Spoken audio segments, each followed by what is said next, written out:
मनोजवं मारुततुल्यवेगं जितेन्द्रियं बुद्धिमतां वरिष्ठं वातात्मजं वानरयूथमुख्यं श्रीरामदूतं शरणं प्रपद्ये। श्रीरामदूतं शरणं प्रपद्ये। हनुमान जी को प्रणाम करती हूँ। शनिदेव को प्रणाम करती हूँ। आज शनिदेव का दिवस है, शनिवार। शनिदेव जो है वो अनुशासन के देवता है। अनुशासन बनाए रखने के लिए लोकाभिरामं रणरंगधीरं राजीव नेत्रं रघुवंशनाथं कारुण्यरूपं करुणाकरं तं श्रीरामचन्द्रं शरणं प्रपद्ये। मनोजवं मारुततुल्यवेगं जितेन्द्रियं बुद्धिमतां वरिष्ठं वातात्मजं वानरयूथमुख्यं श्रीरामदूतं शरणं प्रपद्ये। आपदामभर्तारं दातारं सर्वसम्पदां लोकाभिरामं श्रीरामं भूयो भूयो नमाम्यहम्। राम रामेति रमे रामे मनोरमे सहस्रनाम तत्तुल्यं राम नाम वरानने। श्री भगवान रामचंद्र जी को और रामदूत दोनों को प्रणाम करती हूँ। अब जैसा कि मैं गीता का एक श्लोक पढ़ती हूँ, तो मैं सर्वप्रथम कल मैंने पढ़ा था पांचजन्य तक, फिर उसको दोहरा के आगे बढ़ती हूँ।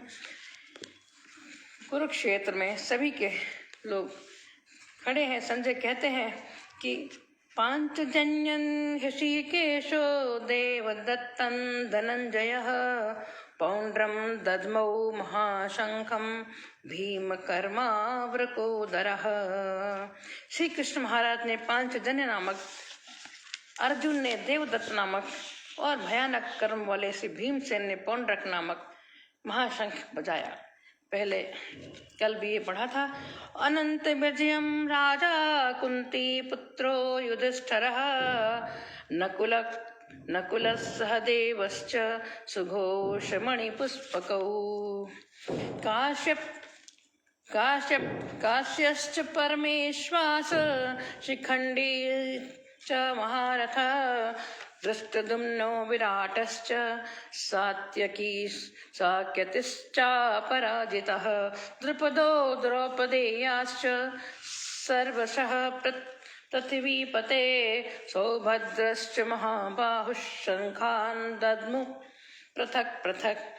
तो कहते हैं कुंती पुत्र राजा युधिष्ठिर ने, भाई टंडन जी का स्वागत करती हूँ, प्रणाम करती हूँ। कुंती पुत्र राजा युधिष्ठिर ने अनंत विजय नामक और नकुल तथा सहदेव ने सुघोष और मणिपुष्पक नामक शंख बजाए। शेष धनुष वाले काशीराज और महारथी शिखंडी एवं दृष्टद्युम्न तथा राजा विराट और अजय, सात्विक राजा द्रुपद और द्रौपदी के पांचों पुत्र और बड़ी भुजा वाले सुभद्रा पुत्र अभिमन्यु, इन सभी ने हे राजन सब ओर से अलग अलग शंख बजाए। तो ये 17-18 तक पढ़ा मैंने। अब अगला श्लोक कल। और सर्वप्रथम जय जय हृदयांगन मन बंधन अभिनंदन करती हूँ। हृदयांगन संस्था के प्रमुख मुख्य संरक्षक परम आदरणीय आचार्य श्री को प्रणाम करती हूँ। संस्थापक महोदय को प्रणाम करती हूँ, जो कि राष्ट्रीय महासचिव भी हैं। भाई डॉक्टर नीरज कांसोती जी को प्रणाम करती हूँ, जो कि संस्था के प्रमुख संयोजक तथा राष्ट्रीय लेखा नियंत्रक हैं। बहुत बहुत प्रणाम करती हूँ। सभी पदाधिकारियों को, सम्मानित सदस्यों को प्रणाम करती हूँ। और भाई टंडन जी उपस्थित हैं, उनको तो प्रणाम करती हूँ। आप भी हमारे अब सदस्य हैं। जो रोज आता है, रोज सुनता है, सदस्य भी ऐसे ही सब बन जाते हैं। तो प्रणाम करती हूँ। बहुत बहुत अभिनंदन करती हूँ कि आप नित्य प्रति आपको समय याद रहता है और आप हम लोगों को अपना आशीर्वाद देने के लिए उपस्थित होते हैं। तो सर्वप्रथम मैं एक आज जो कथा मिली है उसी से जोड़ना चाहती हूँ।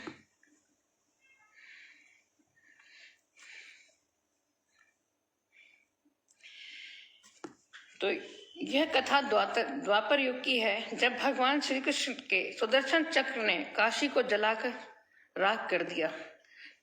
सुदर्शन चक्र ने काशी को जलाकर राख कर दिया। यह कथा द्वापर युग की है। बाद में यह वाराणसी के नाम से प्रसिद्ध हुआ। यह कथा इस प्रकार है। मगध का राजा जरासंध बहुत शक्तिशाली और क्रूर था। संस्थापक महोदय का बहुत बहुत सम्मान करती हूँ, आदर करती हूँ, प्रणाम करती हूँ। यति शर्मा जी का बहुत बहुत अभिनंदन है, प्रणाम करती हूँ। तो शुरू से पढ़ देती हूँ, कथा पढ़ रही थी। यह कथा द्वापर युग की है, जब भगवान श्री कृष्ण के सुदर्शन चक्र ने काशी को जलाकर राख कर दिया था। बाद में यह वाराणसी के नाम से प्रसिद्ध हुआ। यह कथा इस प्रकार है। मगध का राजा जरासंध बहुत शक्तिशाली और क्रूर था। उसके पास अनगिनत सैनिक और दिव्य अस्त्र शस्त्र थे। यही कारण था कि आसपास के सभी राजा उसके प्रति मित्रता का भाव रखते थे। जरासंध की अस्ति और प्रस्ति नामक 2 पुत्रियां थीं। उनका विवाह मथुरा के राजा कंस के साथ हुआ था। कंस अत्यंत पापी और दुष्ट राजा था। प्रजा को उसके अत्याचारों से बचाने के लिए भगवान श्री कृष्ण ने उसका वध कर दिया। जरासंध बीच में जुड़ा हुआ था, तो जरासंध बीच से अलग कर 2 टुकड़े में कर दिया। उनको जोड़ा भी गया था पहले अलग। एक बच्चा ऐसा पैदा हुआ था जो आधा आधा था, उसको भगवान ने जोड़ दिया था, फिर उसको वध कर दिया। दामाद की मृत्यु की सूचना सुनकर जरासंध क्रोधित हो उठा। प्रतिशोध की ज्वाला में जलते जरासंध ने कई बार मथुरा पर आक्रमण किया, किंतु हर बार श्री कृष्ण को पराजित कर जीवित छोड़ देते थे। किंतु भगवान उसको, मैं कह रही थी, छोड़ देते थे उसको, क्योंकि उन्होंने कहा था कि क्योंकि दामाद था इसलिए छोड़ देते थे। एक बार उसने कलिंगराज, पौंड्रक और काशीराज के साथ मिलकर मथुरा पर आक्रमण किया, लेकिन भगवान श्री कृष्ण ने उन्हें भी पराजित कर दिया। जरासंध तो भाग निकला, किंतु पौंड्रक और काशीराज भगवान के हाथों मारे गए। काशीराज के बाद उसका पुत्र काशीराज बना और श्री कृष्ण से बदला लेने का निश्चय किया। वह श्री कृष्ण की शक्ति जानता था, इसलिए उसने कठिन तपस्या कर भगवान शिव को प्रसन्न किया और उन्हें समाप्त करने का वर मांगा। भगवान शिव ने उसे कोई अन्य वर मांगने को कहा, किंतु वह अपनी मांग पर अड़ा रहा। तब शिव ने मंत्रों से एक भयंकर कृत्या बनाई और उसे देते हुए कहा, बस तुम इसे जिस दिशा में जाने का आदेश दोगे यह उसी दिशा में स्थित राज्य को जलाकर राख कर देगी। लेकिन ध्यान रखना, इसका प्रयोग किसी ब्राह्मण भक्त पर मत करना। ब्राह्मण पहले कितने पूज्य थे, अब उतना ही उनको अपने कृत्यों से, अपने नियम धर्म न पालन करने से उनका अपमान होता रहता है, तो वरना इसका प्रभाव निष्फल हो जाएगा। यह कहकर भगवान शिव अंतर ध्यान हो गई। भगवान राम, शिव भी सभी ब्राह्मणों को पूछते थे, क्योंकि वो धर्म रक्षा करते, धर्म रक्षक थे, धर्म का प्रचार करते थे, सब में सत्य कर्म का प्रवाह करते थे। तो कहते, यह कहकर भगवान शिव अंतर्ध्यान हो गए। इधर दुष्ट काल यवन का वध करने के बाद श्री कृष्ण सभी मथुरा वासियों को लेकर द्वारिका आ गए थे। काशीराज ने श्री कृष्ण का वध करने के लिए कृत्या को द्वारिका की ओर भेजा। काशीराज को यह ज्ञान नहीं था कि भगवान श्री कृष्ण ब्राह्मण भक्त हैं, इसलिए द्वारिका पहुंचकर भी कृत्या उनका कुछ अहित न कर पाई। उनका ब्राह्मण पे मत डालना, ब्राह्मण भक्त पर भी, ब्राह्मण तो ब्राह्मण भक्त को भी नहीं कोई आहत कर सकता था, क्या शक्ति थी। उल्टे ही श्री कृष्ण ने अपना सुदर्शन चक्र उसकी ओर चला दिया। सुदर्शन भयंकर अग्नि उगलते हुए कृत्या की ओर झपटा। प्राण संकट में देख कृत्या भयभीत होकर काशी की ओर भागी। सुदर्शन चक्र की भी उसका पीछा करने लगा। अविचलादित्य जी बहुत बहुत स्वागत करती हूँ। एक युवा उभरते हुए साहित्यकार है, बहुत सुंदर लेखन है, बहुत सुंदर गजल लिखते हैं। एक ये पटल भी चला रहे हैं जिसमें एक से एक गजलकार जुड़े हुए हैं। आपका बहुत बहुत मैं शुभकामनाएं देती हूँ, बधाई देती हूँ। नित्य ही ऐसे ही बढ़ते रहे। तो सुदर्शन चक्र की भी उसका पीछा करने लगा। काशी पहुंचकर सुदर्शन ने कृत्या को भस्म कर दिया, किंतु फिर भी उसका क्रोध शांत नहीं हुआ और उसने काशी को भस्म कर दिया। इस तरह काशी नगरी को एक बार भस्मीभूत कर दिया गया था। कालांतर में वारा और असी नामक 2 नदियों के मध्य यह नगर पुनः बसा। वारा और असी नदियों के मध्य बसे होने के कारण इसका नाम वाराणसी पड़ गया। वरुणा और अस्सी कहते हैं कि वाराणसी, वरुणा और अस्सी के बीच में मध्य में ये नगर बसा, तो इसका नाम वाराणसी पड़ गया। तो ये कथा थी छोटी। हम लोगों को अपनी पौराणिक कथाएं, पुराण पढ़ने का समय नहीं है, परंतु कहीं ना कहीं से प्रवचन लोग सुनाते हैं और कुछ भक्त ऐसे हैं उन्हें प्रसारित कर देते हैं, शेयर कर देते हैं कि लोग इसके बाद जाने हमारे जो पौराणिक कहानियां क्या हैं, ग्रंथ क्या है, क्या उनका मंतव्य है, किस तरह से वो लोग कार्य उस समय करते थे। तो अब एक भगवान शनि पे मैं एक पढ़ती हूँ।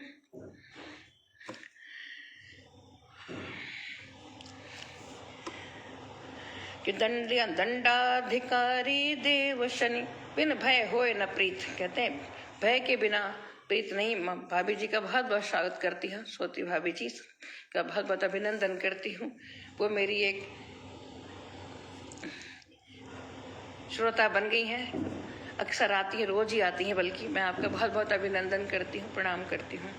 तो दंडाधिकारी देव शनि ताड़क, एक फोन आ गया अभी, क्षमा चाहती हूँ। तो कहती हूँ दंडाधिकारी देव शनि ताड़क दंड विधान, क्षमा दान देते नहीं रखना यह संज्ञान।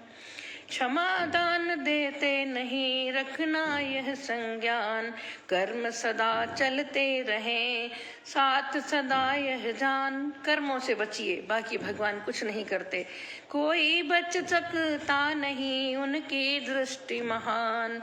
यदि प्रसन्न होते कभी भर देते भंडार, यदि प्रसन्न होते कभी भर देते भंडार। रुष्ट अगर हो जाए तो करते झाड़ कबार, वक्र दृष्टि हो जाए तो करते झाड़ कबार। पूजनीय शनिदेव है महिमा अमित महान, उनके शुभ आशीष से कष्ट दूर हो जान। उनके शुभ आशीष से कष्ट दूर हो जान। फलदायी उनसा नहीं, अगर प्रसन्न हो जाते हैं तो उनके जैसा कृपा निधान कोई नहीं है। तो फलदायी उनसा नहीं जब हो कृपा निधान। वक्र दृष्टि यदि हो गई मेटत नाम निशान, वक्र दृष्टि यदि हो गई मेटत नाम निशान। बड़े बड़े राजवाड़े समाप्त हो जाते हैं अगर शनि की दशा हो जाए। सत्यनिष्ठ व्यवहार से सभी कीजिए कार्य, नियमबद्धता के लिए अनुशासन अनिवार्य। नियमबद्धता के लिए अनुशासन अनिवार्य। सदाचरण मन धारिये डरने की क्या बात, सदाचरण मन धारिये डरने की क्या बात। सदाचारी मनुज को कभी न पहुँचे घात, सदाचारी मनुज को कभी न पहुँचे घात। जो सत्कर्म करे, गलत काम ही नहीं करे, उसे क्या कानून, कोई किसी से क्या डरना। एक क्षमा करें,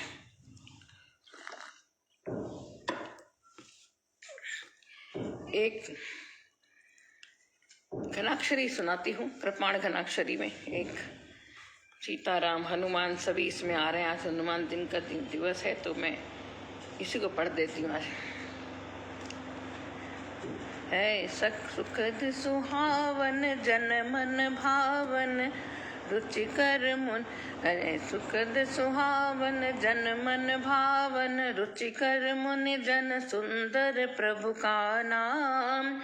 है सुखद सुहावन जन मन भावन, रुचिकर मुनि जन सुंदर प्रभु का नाम। हे भव भय भंजन दुख ताप निकंदन, दशरथ के नंदन भज मन सीताराम। दशरथ के नंदन भज मन सीताराम। घूमे प्रभु बन बन सहते ताप घन घूमे प्रभु बन बन सहते सुताप घन कोमल सिया के तन बन में शीत और घाम बन में शीत और घाम और दुजनों को दल कर नित पाप ताप हर धरनी के दुख चर सहे कष्ट अभिराम सहे कष्ट अभिराम सबरी की टेर सुन झट आए सबरी की टेर सुन झट आए प्रेम धुन दिया उपहार गुण नवदा भक्ति निष्काम नवदा भक्ति निष्काम पतित अहिल्या नार पदरज शीस धार किया शीघ्र भव पार भेज दिया पति धाम और सुग्रीव के बने सहाय बाली की मुक्ति कराए हनुमत संग पाए सिया खोज अभिराम और चले उड़ हनुमान लिए मुंदरी निशान चले उड़ हनुमान लिए मुंदरी निशान पहुँचाई लंका जान भजते ही राम नाम भजते ही राम नाम। थोड़ा गायन में बना नहीं आज, कोई बात नहीं, नई नई विधा सीखती हूँ। एक मुक्तक और पढ़ती हूँ, उसके बाद विराम। कुंडली है, सॉरी, तो करती हूँ कि हम एक दूसरे पर दोषारोपण लगाते रहते हैं। उससे अच्छा है कि हम अपने कर्म पर, अपने कर्तव्य मार्ग पर ध्यान दें। तो कहती हूँ, दोषारोपण व्यर्थ है निज पथ कर संधान दोषारोपण व्यर्थ है निज पथ कर संधान असल शक्ति पहचान कर कसले सहज कमान असल शक्ति पहचान कर कसले तीर कमान कसले सहज कमान पकड़ उन्नत तू राहे कसले सहज कमान पकड़ तू उन्नत राहे देख सभी तब हान पकड़ लेते हैं बाहें देख तभी तब लड़ने से कुछ नहीं, अपने कर्म से ही इंसान झुका सकता है किसी को। देख सभी तब हान पकड़ लेते हैं बाहें और समझ अगर तू बात नित्य होगा आरोहण मंजुल कहती बात नित्य होगा आरोहण करो कभी मत व्यर्थ किसी पर दोषारोपण कभी करो मत व्यर्थ किसी पर दोषारोपण। तो ये कुंडली सुबह सुबह आज बनी है। और सातों, एक मुक्तक, सातों सुर में है बंधी मुरली की हर तान सातों सुर में है बंधी, छोटी सी लकड़ी है, कितने सुर अच्छे बजाती है। तो गुण की कीमत होनी चाहिए, गुणों से इंसान छोटा बड़ा होता है। तो सातों सुर में है बंधी, भाभी को प्रणाम करती हूँ। सातों सुर में है बंधी मुरली की हर तान और बिंधी हुई हर पोर में तब चढ़ती परवान। जितना कष्ट सहेगा इंसान तभी वो आगे बढ़ सकता है, तभी परवान चढ़ेगा। तो बिंधी हुई हर पोर में तब चढ़ती परवान सातों सुर में है बंधी मुरली की हर तान और बिंधी हुई हर पोर में तब चढ़ती परवान। अधरों पर है शोभती मन ही मन इठलाए, प्रभु के अधरों पे शोभती है, विधि हुई है, तो भी भगवान उसको अपने अधरों पे विराजित करते हैं। तो अधरों पर है शोभती मन ही मन इठलाए अधरों पर है शोभती मन ही मन इठलाए और देख राधिका खींचती ज्यों अटके प्राण। प्रेम की पराकाष्ठा है। देख राधिका खींचती ज्यों अटके उर प्राण, के हमारी जगह कैसे कोई दूसरा ले सकता है। राधिका को लगता है कृष्ण मुरली से ज्यादा प्रेम करती हैं। बहुधा वो उनकी मुरली छिपा लेती हैं, नोक झोंक उनकी होती रहती है। और एक कहीं सुना था हमने कि भजन मिलता नहीं, ढूंढती रहती हूँ उसे। एक दिन राधिका रिसाए गई मोहन से, एक दिन राधिका रिसाए गई मोहन से, बैठी जाए नीचे कदम्ब की डारन, कदम्ब के ऊपर की रेख बैठो, राधा कृष्ण राधा कृष्ण राधा कृष्ण कह तो राधिका क्या कहती हैं, कृष्ण से रूठी थी तो कहती हैं, तोड़ डारो पंख तेरो बिडार डारो मुँह में, डार डारो, जो कहती हैं कि मैं तेरे पंख भी तोड़ दूंगी, तुझे बिगाड़ दूंगी। और जो कहती फिर भी तेरा नाम अगर तेरा मन है युगल नाम लेने का तो क्या कर, जो तेरो नाम नित्य युगल नाम ले को, जो तेरो नेम नित्य युगल नाम ले को, तो कुबजा कृष्ण कुबजा कृष्ण कुबजा कृष्ण कहू रे। तो भगवान भी प्रेम में राधा कृष्ण की भी नोक झोंक चलती थी, तो वो भी कहती थी अगर युगल नाम लेना है तो कुबजा कृष्ण का, मेरा नाम मत जोड़ो उनके साथ। तो ये एक प्रेम की बातें हैं, नोक झोंक छोटी मोटी। दो भाई बहन भी होते हैं, माँ से कहते हैं तुम मुझसे ज्यादा प्यार करती हो, तुम मुझसे ज्यादा करती हो। तो ये प्रेम की बातें हैं। इसी के साथ में जी दोषारोपण नहीं करना चाहिए, लेकिन मानव प्रकृति से कहाँ आ जाता है, कथनी करनी बहुत अंतर होता है, बस ऐसा होना नहीं चाहिए, इसमें कोई संशय नहीं है। तो इसी के साथ में भाभी जी को प्रणाम करती हूँ। मैं सोच रही हूँ भैया भी साथ देख रहे हैं, और संस्थापक महोदय को प्रणाम कर रही हूँ। सोच रही हूँ उनके दो पूनम जी और वो भी शायद देख रही होंगे, सुन रही होंगी। भाई टंडन जी को प्रणाम करती हूँ। यतीश शर्मा जी का बहुत बहुत अभिनंदन, वरिष्ठ साहित्यकार हैं, बहुत अच्छी उपन्यासकार हैं, उच्च कोटि के। मैं उनका बहुत अभिनंदन करती हूँ, प्रणाम करती हूँ।